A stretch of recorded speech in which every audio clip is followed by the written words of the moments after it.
1986. Since I'm doing this chronologically, starting a new year just feels like such a big deal. The Famicom wave hasn't crested yet, but we are in the boomingest of the boom period. Everybody thought they were going to get rich making Famicom games. And 1986 is going to bring us some breakout hits, the launch of some monster franchises, and a whole lot of stuff that you'd never want to play unless you were making a video about it. 86 is a big transition year as the Famicom stops being so dependent upon ports from arcade and computer games, and games built just for it start becoming the norm. Let's get this year started with a bang. And by that I mean the only release for January 1986. Remember that New Year's Day is the big shopping day in Japan, so publishers try to push their big releases as late in the year as possible for that. Well, Konami missed New Year's Day with Twinbee, but any kids who held on to their New Year's money for a couple more days would have been very happy with this one. Twinbee was a hit in the arcades first, and it's the progenitor of the cute-em-up genre. You know, like shoot-em-ups, only with cute things. In bringing it home, Konami had to lose some of the color, but I can't complain too much because Twinbee just looks amazing. The terrain is impressive, there's an absolutely enormous variety of enemies, the scrolling is perfectly smooth, I can't say I really noticed any slowdown. The only complaint I have about the game visually is that the bosses aren't that impressive. The story of the game is that in space year 2801, King Spice invaded Donbori Island. Dr. Cinnamon builds two fighters, Twinbee and Winbee, and then has his assistants fly them off to defeat King Spice. So as you might guess from that, most objects and enemies in Twinbee are food themed. The power-up system's the most difficult thing to get used to in Twinbee.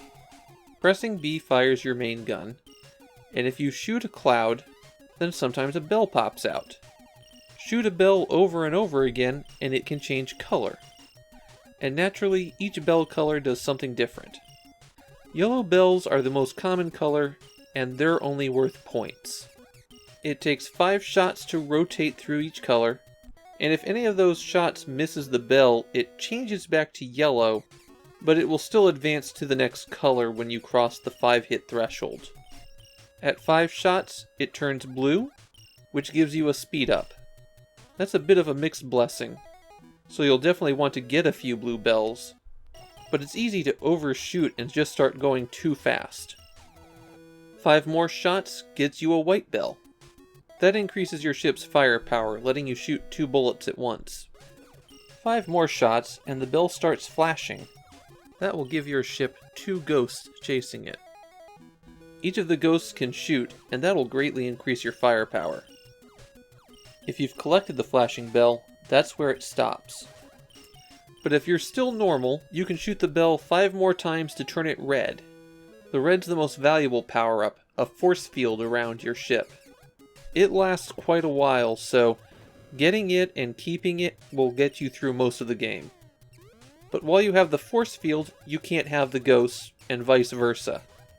All power-ups go away when you die, so getting killed on a later level is effectively a game over.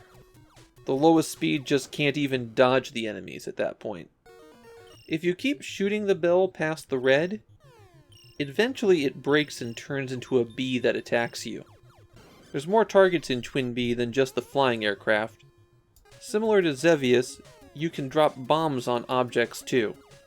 Pressing A throws out a bomb in front of you. Ground targets that are hit will always release something. Usually it's just fruit, and that's worth some extra points. A star will destroy all enemies on the screen, and picking up this candy will give you a spread shot. It is possible for your ship to take more than one hit in Twinbee. If you're shot or collided into from the side, you could lose your arms. When you don't have arms, you can't throw bombs.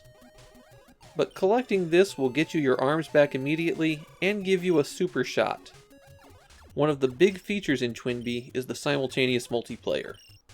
And the game still performs pretty well with 2 players on the screen shooting everything up. Twinbee and Winbee can join together for a super attack too. Okay, let's talk some strategies here. First things first, the bells are key. It is really hard to juggle the bells and shoot down enemies and manage to get your power-ups without accidentally hitting the bell another time to rotate it back. So concentrate your efforts, especially early on, in getting your power-ups. For me, the best speed level was about 2 blue bells, while 3 was still manageable.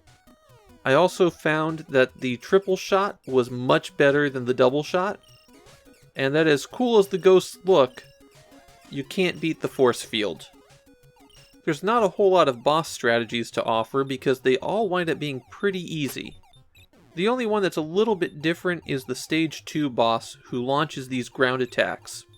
They can't hit you until they turn white, so keep that in mind while dodging them. Don't overlook the ground targets. A well-timed star will save your life. Twinbee was never Konami's most popular shooter series, but there sure are a lot of Twinbee games out there. Twinbee makes 5 more appearances on the Famicom by my count, though I'll be shocked if I get to show them off in the YY World games. This game got a disk system release, and the first sequel was released on the disk system. Then the third game was released for the Famicom itself, and the second game got a re-release on the Famicom. And of course you can pick Twinbee when you play Parodius. So we've got a lot of Twinbee content ahead of us. As for this first game, it's the best shoot 'em up on the Famicom at the start of 1986. It winds up being a little bit easy to start out, before ramping up to virtually impossible on the 5th and final stage, but it doesn't matter because a game is only about 15 minutes long. Twinbee is a joy to play, and a sign of how much better Famicom games are getting.